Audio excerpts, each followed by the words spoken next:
એક ગામ હતું અને એ ગામની અંદર, એટલે આમ ગામની અંદર નહીં પણ ગામથી થોડે દૂર એક શિવજીનું મંદિર હતું.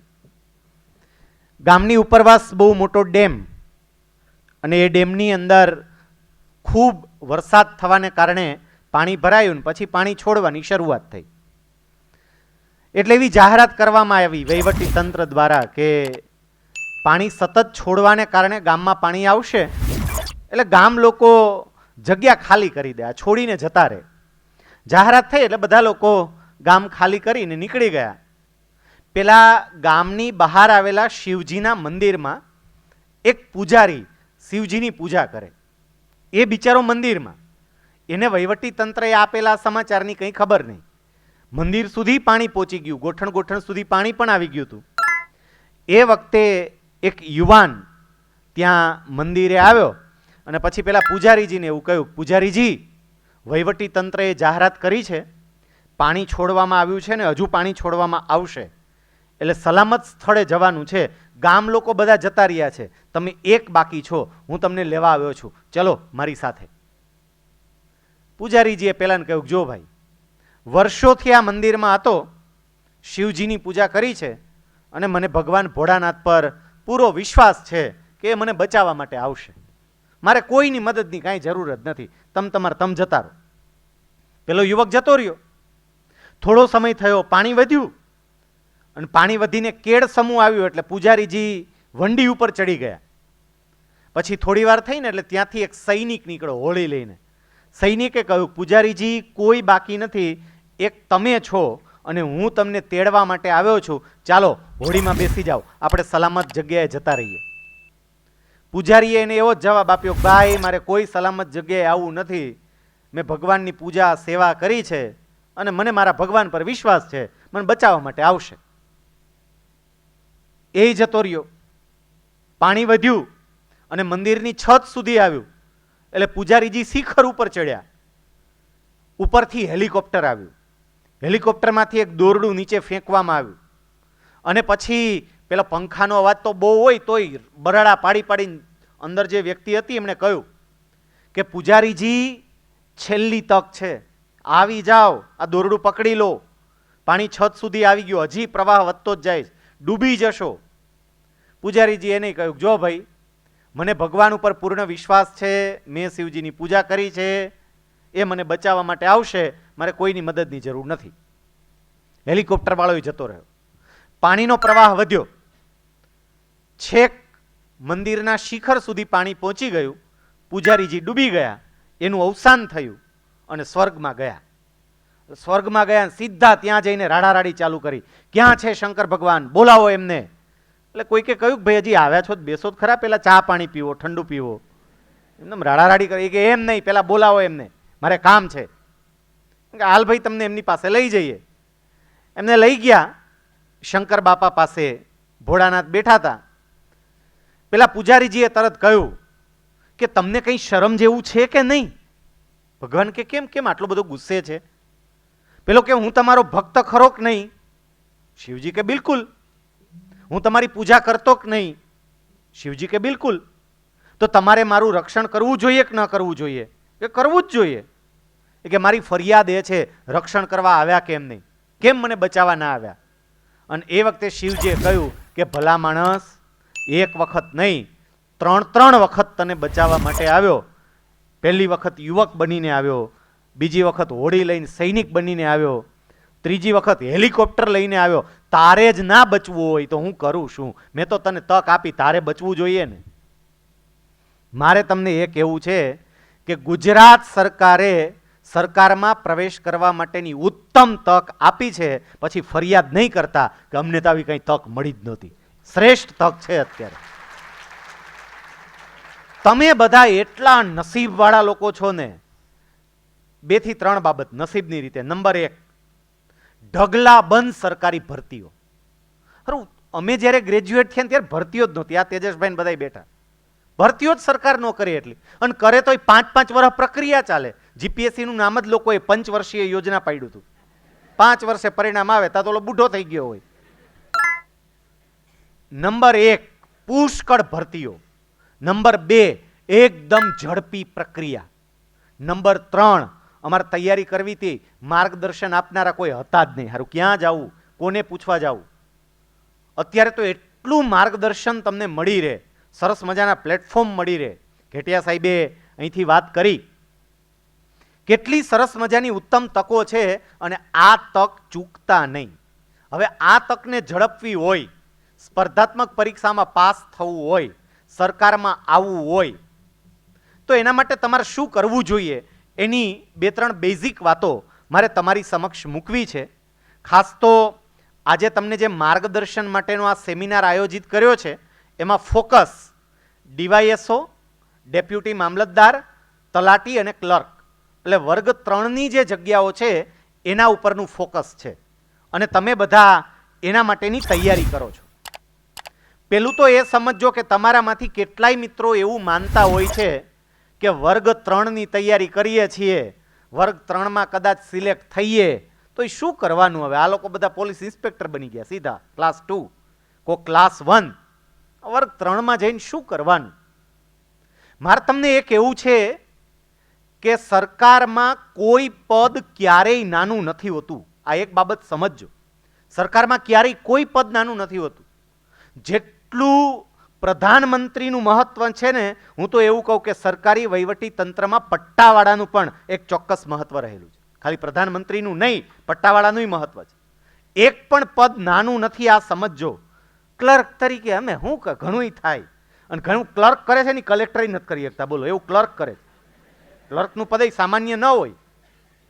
એક સેક્રેટરીએ જાહેર પ્રવચનમાં ઉદાહરણ આપ્યું હતું. સેક્રેટરીએ કે સામાન્ય વ્યક્તિનું શું મહત્વ હોય તમને ખબર પડે. અને આ હું ખોટું નથી કહેતા, સેક્રેટરીએ જાહેરની અંદર પોતાના પ્રવચનમાં આ ઉલ્લેખ કરેલો હતો. એ કે હું જ્યારે કલેક્ટર હતો અને કલેક્ટર તરીકે એક ગામડાની વિઝિટે ગયો, એક ગામડાની મુલાકાતે ગયો. એટલે હું મારી કાર લઈને જતો હતો, રસ્તામાં એક માજી, એની ઉંમર જોતા બિચારા ચાલતા ચાલતા જતા હતા. એટલે મને દયા આવી કે આ માડી ચાલતા ચાલતા જાય છે તો આપણે માડીને ગાડીમાં બેહાડી લઈએ. ગાડી ઊભી રાખી, ગાડી ઊભી રાખીને માડીને પૂછ્યું ક્યાં જવું છે. એ કે આ ગામમાં જવું છે, મારે એ જ તરફ જવું કે બેસી જાવ માજી. માજી બેસી ગયા અને માડી એટલા રાજી થયા, એટલા રાજી થયા. પછી મારી સામે જોઈને કે દીકરા, તે બહુ મોટી મને મદદ કરી, ભગવાન તને તલાટી મંત્રી બનાવે. મારે એ કહેવું છે કે ગામડાના લોકો માટે તલાટી મંત્રી કલેક્ટર કરતાંય મોટો હોય છે. ગામડાના લોકો માટે એ જ કલેક્ટર છે. એટલે એકય પદ નાનું નથી. બીજું, તમે કોઈ પણ આ વર્ગ 3ના પદમાં એન્ટ્રી કરો છો પણ પછી આગળ વધવાની તક પણ હોય છે. ખાલી એમાં એન્ટ્રી થાય એટલે વર્ગ 3 તરીકે જ કાયમ માટે કામ કરવાનું છે એવું નહીં, આગળ વધવાની એ તક હોય તમામ જગ્યાએ. કોર્પોરેટ ક્ષેત્રની અંદર પણ એવા ઘણા બધા ઉદાહરણો જોવા મળે. સામાન્ય હોદ્દા ઉપર વ્યક્તિ દાખલ થઈ હોય અને ક્યાં પહોંચે. સાહેબ, વલ્લભ વિદ્યાનગર BVM-માંથી એન્જિનિયરિંગ પૂરું કરનાર અનિલ નાયક, એમણે એન્જિનિયરિંગ પૂરું કર્યું અને L&T કંપનીની અંદર એ આસિસ્ટન્ટ એન્જિનિયર તરીકે જોડાણા હતા. સામાન્ય પદ આસિસ્ટન્ટ એન્જિનિયરનું. અનિલ નાયક એવું કહે છે કે જ્યારે હું આસિસ્ટન્ટ એન્જિનિયર તરીકે જોડાણો, મારો પહેલો પગાર 500 રૂપિયા કરતાં પણ ઓછો હતો. એના કેમ્પસમાં, L&Tના કેમ્પસમાં ગયો અને એ વખતે મેં એવું નક્કી કર્યું હતું કે આજે ભલે હું આસિસ્ટન્ટ એન્જિનિયર તરીકે આ કંપનીમાં એન્ટ્રી કરું છું, પણ એક સમયે આ કંપનીના સર્વોચ્ચ પદ પર મારે પહોંચવું છે. આવો સંકલ્પ કર્યો હતો. આપણે કદાચ આ વાત સાંભળીએ તો આપણને ગાંડા જેવી વાત લાગે કે સંકલ્પ કરાય પણ માપમાં કરાય. આવું કંઈ હોય કે આસિસ્ટન્ટ એન્જિનિયર તરીકે દાખલ થાય અને પછી છેક હું ટોચના પદ ઉપર પહોંચીશ. યુ નો, L&Tની અંદર, અને મારી વાત ઉપર વિશ્વાસ ન આવે તો ગૂગલ ઉપર સર્ચ કરીને જોજો. પહેલાં હું જે કંઈ પણ વાત કરીશ ને એ હવામાં ગોળીબાર નહીં હોય, બધું જ ગૂગલ ઉપર. આમાં ઘણા એમ થાય કે આ ઠંડુ છે ને સાહેબે બરોબરનું ટાઢા પોરના ચાલુ કર્યા છે. એટલે ચેક કરજો. એકો એક બાબત હું તમને કહું છું, ચેક કરજો. અનિલ નાયક L&Tની અંદર આજે સેકન્ડ પોસ્ટ પર પહોંચી ગયા. અને જે માણસે 500 રૂપિયા કરતાં પણ ઓછા પગારથી નોકરી ચાલુ કરી હતી ને, એનો પગાર અત્યારે કેટલો છે? પગાર પણ આપ્યો. જોજો, 33 કરોડ રૂપિયાનું પેકેજ લે છે. 33 કરોડ રૂપિયા એ માણસ એન્યુઅલ, વાર્ષિક એટલો પગાર પાડે છે. 500 થી ચાલુ કર્યું હતું. નાના પદ ઉપર ચાલુ થઈને પણ મોટા પદ ઉપર પહોંચી શકાય. અહીંયા રાજકોટની અંદર જ એક બેંક છે અને બેંકની અંદર રાજકોટ કોમર્શિયલ કોઓપરેટિવ બેંક, એમનું એક ફંક્શન હતું અને ફંક્શનની અંદર મારું લેક્ચર, અને એ વખતે એના જનરલ મેનેજર એમણે પ્રવચનમાં આ વાત કહેલી, એટલે મને યાદ છે. જનરલ મેનેજરલ ખબર પડે છે ને, જનરલ મેનેજરલ બ્રાન્ચ ચલાવતો હોય એમ નહીં, આખી બેંકની તમામ બ્રાન્ચોનો જે વહીવટ કરતો હોય તે પુરુષોત્તમભાઈ પીપળિયા એમનું નામ. અને એમને એમના લેક્ચરમાં કહ્યું હતું કે તમને બધાને જાણીને આશ્ચર્ય થશે કે આ બેંકમાં મેં મારી નોકરી શરૂ કરીને ત્યારે ડ્રાઈવર તરીકે નોકરી ચાલુ કરી હતી. હું જયંતિભાઈ કુંડલિયાની ગાડી હલાવતો, ડ્રાઈવર તરીકે આવ્યો હતો, પણ ડ્રાઈવર તરીકે આવીને એ માણસ જનરલ મેનેજરના પદ સુધી પહોંચ્યો. આ બધું બતાવે છે કે નાના પદ ઉપર એન્ટ્રી લઈને પણ આગળ ક્યાંય ને ક્યાંય પહોંચી શકાય. એટલે સરકારની કોઈ એન્ટ્રીને નાની ગણવી નહીં. મનમાંથી કેટલાક તૈયારી કરતા હોય ત્યાં જ કે આપણે કરીએ છીએ, પણ હવે આ તો તલાટીની તૈયારી છે, ક્લાર્કની તૈયારી છે, ડીવાયએસઓની તૈયારી. ખબર ડીવાયએસઓમાં તમે દાખલ થાવ ને, નિવૃત્ત થાવતા ડેપ્યુટી સેક્રેટરીએ પહોંચો. દાખલ તમારી એન્ટ્રી સામાન્ય લાગે છે, નિવૃત્તિ વખતે પ્રમોશન મળતા મળતા તમે ક્યાં પહોંચો. એટલે પહેલો મુદ્દો મારે તમને એ કહેવો હતો કે આ જોબને સામાન્ય ગણતા નહીં. અને સત્તાની દ્રષ્ટિએ તમે જુઓ ને, કેટલીક જોબ આપણને દેખાતી હોય સામાન્ય, પણ સત્તા કેવી હોય. હું ઘણી વખત ઉદાહરણ તરીકે કહું છું કે આ બધા જે ટ્રસ્ટીઓ બેઠા બહુ મોટા ઉદ્યોગપતિઓ છે, 5 કરોડ રૂપિયાની મર્સિડીઝ કાર લીધી, 5 કરોડની, અને 5 કરોડની મર્સિડીઝ કાર લઈને નીકળ્યા હોય અને ગોંડલ ચોકડીએ એક પોલીસ કોન્સ્ટેબલ સાહેબ એ ઊભા હોય, કોન્સ્ટેબલ સાહેબ વર્ગ 3માં પાછું નીચેનું, અને પોલીસ કોન્સ્ટેબલ સાહેબ એની ગાડી ઊભી રાખે, પછી કોન્સ્ટેબલ સાહેબ એ 5 કરોડની ગાડી પાસે ન જાય, 5 કરોડની ગાડીવાળાએ કોન્સ્ટેબલ સાહેબ પાસે આવવાનું, એને ન્યા જવાનું ન હોય. આ બતાવે કે સરકારની અંદર એક નાના પદનું પણ શું મહત્વ છે. સત્તાની રીતે કદાચ જવા દો, તમે સેવાય કેટલી કરી શકો.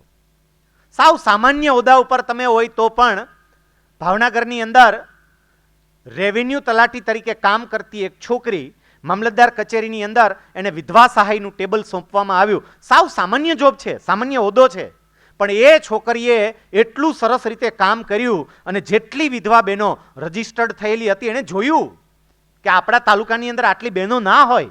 ઘણી બહેનો વિધવા હશે કે જે બહેનોને જરૂરિયાત હશે પણ યોજનાની જાણકારીના અભાવે એ બિચારી લાભ નહીં મેળવી શકતી હોય, એને સામેથી બધી બહેનોને ગોતી અને કેટલી વિધવા બહેનોને એને લાભ અપાવ્યો. એક સામાન્ય વ્યક્તિ પણ સમાજની અંદર કેટલું સારું કામ કરી શકે. એટલે એક તો એ કે ક્લર્ક તરીકેની, વર્ગ 3 તરીકેની પણ આ સામાન્ય જોબ નથી.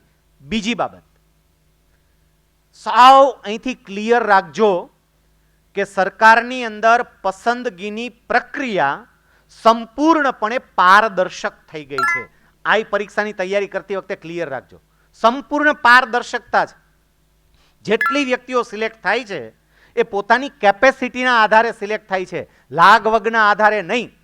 આમાં કેટલાય ફોર્મ ભરે ત્યાંથી ગોતવાનું ચાલુ કરે. બોલો, ઘણા મને ફોર્મ કરે સાહેબ કંઈ સેટિંગ થાય છે, આપણે કંઈ ન થાય ભાઈ.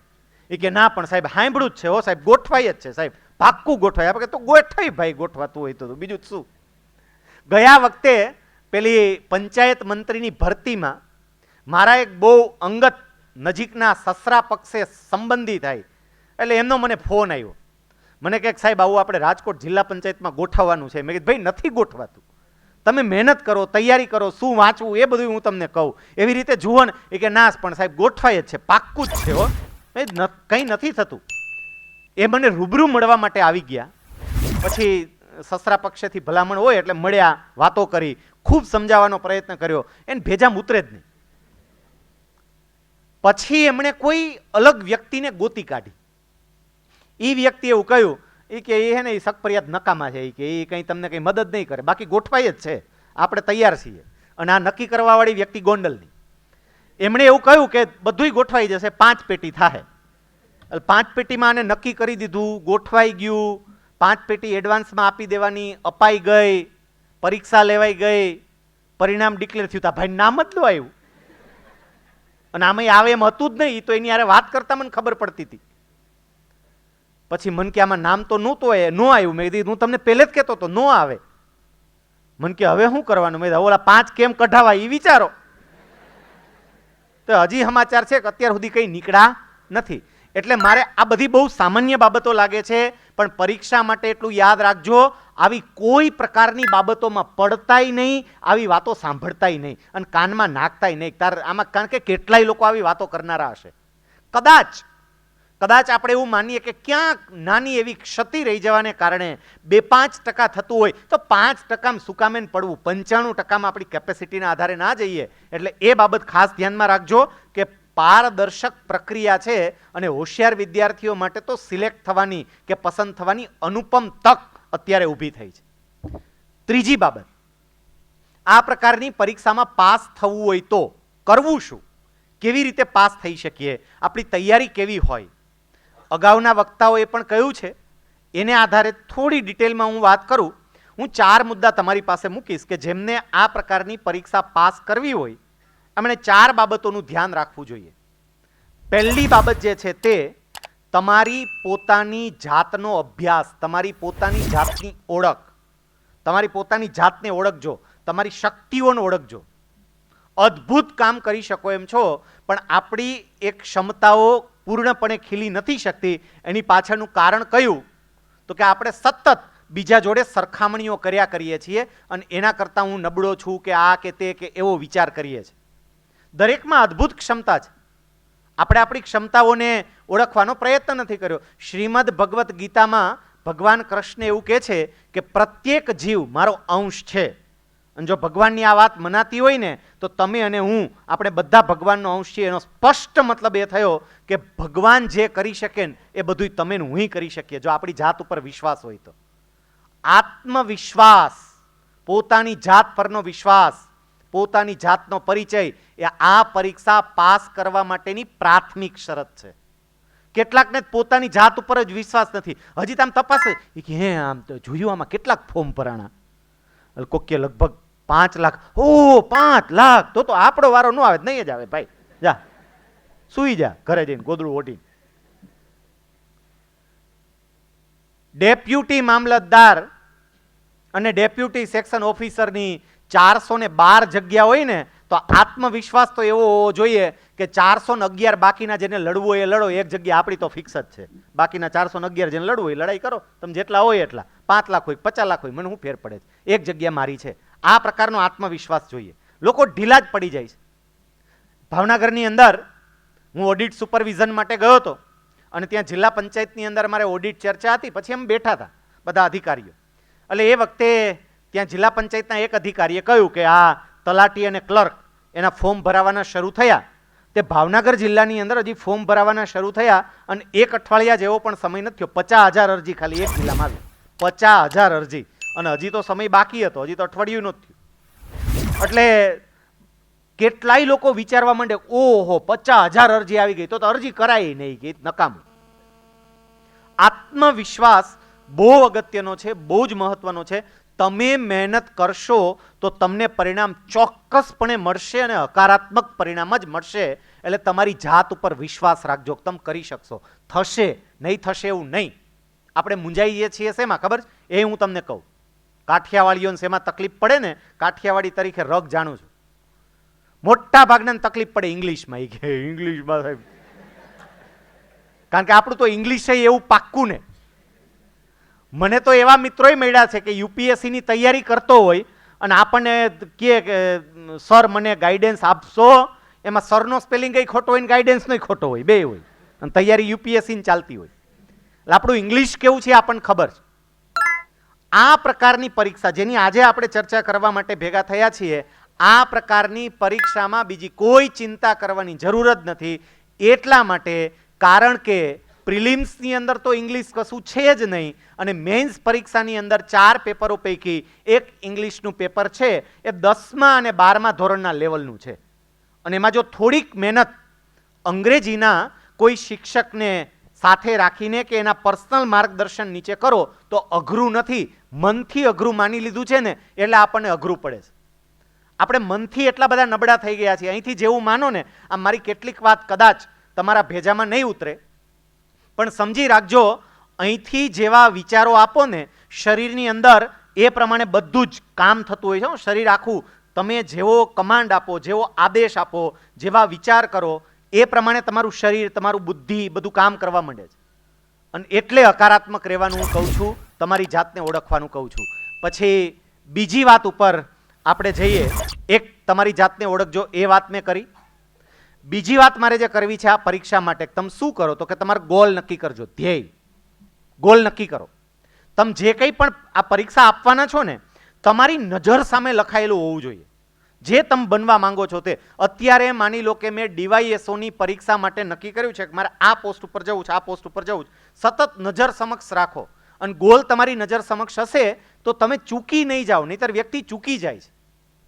તમે કેવા છો, તમારી બુદ્ધિ કેવી છે એ અગત્યનું છે જ નહીં સાહેબ. તમે તમારો ગોલ નક્કી કરી એના પ્રત્યે કેવા ફોકસ થઈ શકો છો ને એ અગત્યનું છે.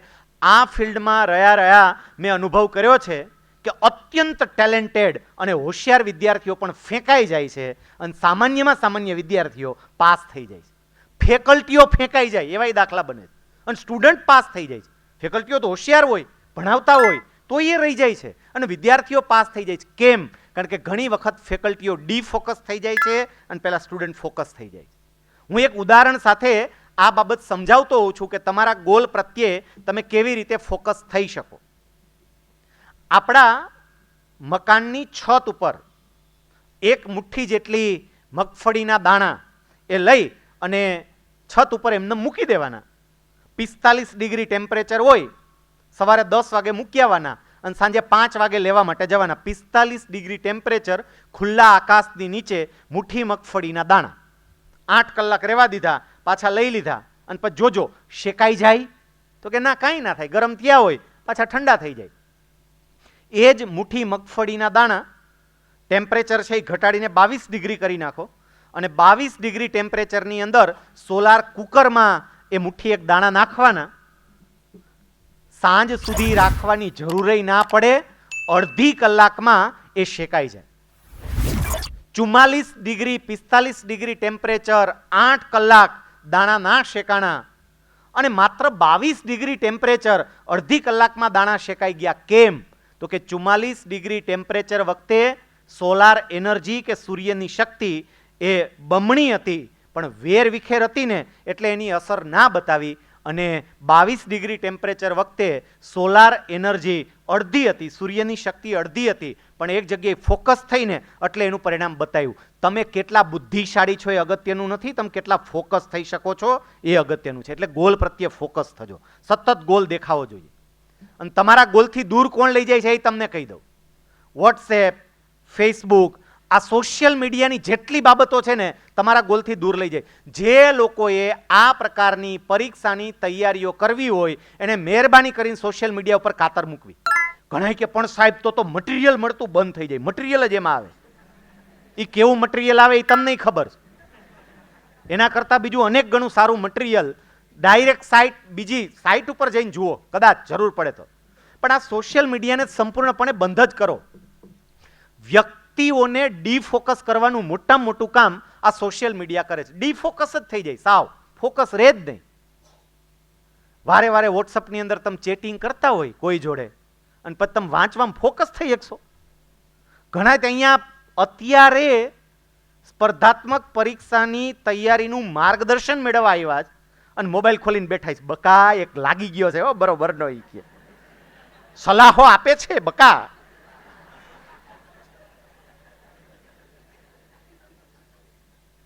એને નીચે મૂકતા શીખ્યા. અને આપણે આને થોડુંક હળવાશથી મેં તમારી સમક્ષ વાત મૂકી છે પણ ખરેખર આપણી કારકિર્દીનો સૌથી મોટામાં મોટો દુશ્મન હોય ને તો આ મોબાઈલનો વિવેકહીન ઉપયોગ છે. હું વિવેકહીન શબ્દ વાપરું છું. આનો જ વિવેકપૂર્ણ ઉપયોગ તમને સફળતા અપાવે. વિવેકહીન ઉપયોગ હું કહું છું. કેવું આમ બિનજરૂરી એકબીજાને ફોરવર્ડ કર્યા કરે, જાત જાતનું તમામ જુઓ ખરા કેવું બધું થાય છે. અને પાછું એમ કે હું પરીક્ષાની તૈયારી કરું છું, આપણે તો બકા પરીક્ષાની તૈયારી કરીએ છીએ, એમ કાંઈ મેળ ના બકાનો. આ સોશિયલ મીડિયાથી થોડીક તમારી જાતને દૂર લઈ જજો સફળ થવું હોય તો. હું સ્પીપાની અંદર ડેપ્યુટી ડાયરેક્ટર તરીકે રાજકોટ સ્પીપામાં હતો. અમારા ડાયરેક્ટર તરીકે એ વખતે જાડેજા સાહેબ હતા. એક નિયમ બનાવ્યો હતો કે કોઈ પણ વ્યક્તિ સ્પીપાની અંદર ટ્રેનિંગ માટે આવે ને એટલે મોબાઈલ સ્વિચ ઓફ જ રાખવાનો ટ્રેનિંગ દરમિયાન. સાયલેન્ટ મોડ ઉપર પણ નહીં, સ્વિચ ઓફ એટલે સ્વિચ ઓફ જ. ડીવાયએસપી અને ડેપ્યુટી કલેક્ટર કક્ષાની વ્યક્તિઓ પણ ટ્રેનિંગમાં આવી હોય ને કમ્પ્યુટરની, તો એનો મોબાઈલ પણ સ્વિચ ઓફ જ રહે.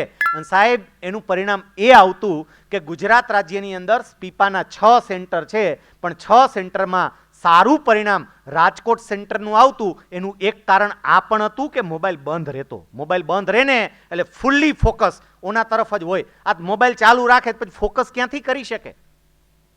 માટે પોતાના ગોલ પ્રત્યે, પોતાના ધ્યેય પ્રત્યે ફોકસ. ધ્યેય સિવાય બીજું કાંઈ દેખાવું જ ના જોઈએ. પછી મજા કરવાની જ છે ભાઈ, કરજો ને મજા જે કરવી. એક વખત તો સરકારમાં એન્ટ્રી લઈ લો, અને સરકારમાં એન્ટ્રી મેળવવા માટે હું તમને કહું છું આ બેસ્ટ ચાન્સ છે. શક્ય છે કે 2 કે 3 વર્ષ પછી કદાચ આવા ચાન્સ નાય મળે. સરકાર અત્યારે જે ભરતી કરતી જાય છે ને, સરકારમાં મોટા ભાગના યંગસ્ટર્સ અત્યારે આવી ગયા છે. હવે લાંબો સમય નિવૃત્ત નથી થવાના, અને એટલે પછી ચાન્સ નહીં પણ મળે. આ ચાન્સ સારામાં સારો છે. પેલો ચાન્સ તો પછી મળશે, એનો ઉપયોગ તો પછી કરી શકશો, પણ અત્યારે તમને આ સરકારમાં પ્રવેશ કરવા માટેનો બેસ્ટ ચાન્સ મળ્યો છે, તો આ બધું બંધ કરજો. અને તમારા મનને કેટલું મોટું નુકસાન કરે છે. મેં તો થોડું એમાં અભ્યાસ કર્યો ત્યારે મને ખબર પડી.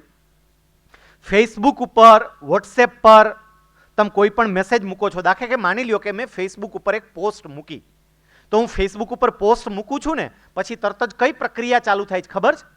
થોડી વારે જોવે કોઈ લાઈક કર્યું, કોમેન્ટ કરી, શેર કર્યું, જોવે છે.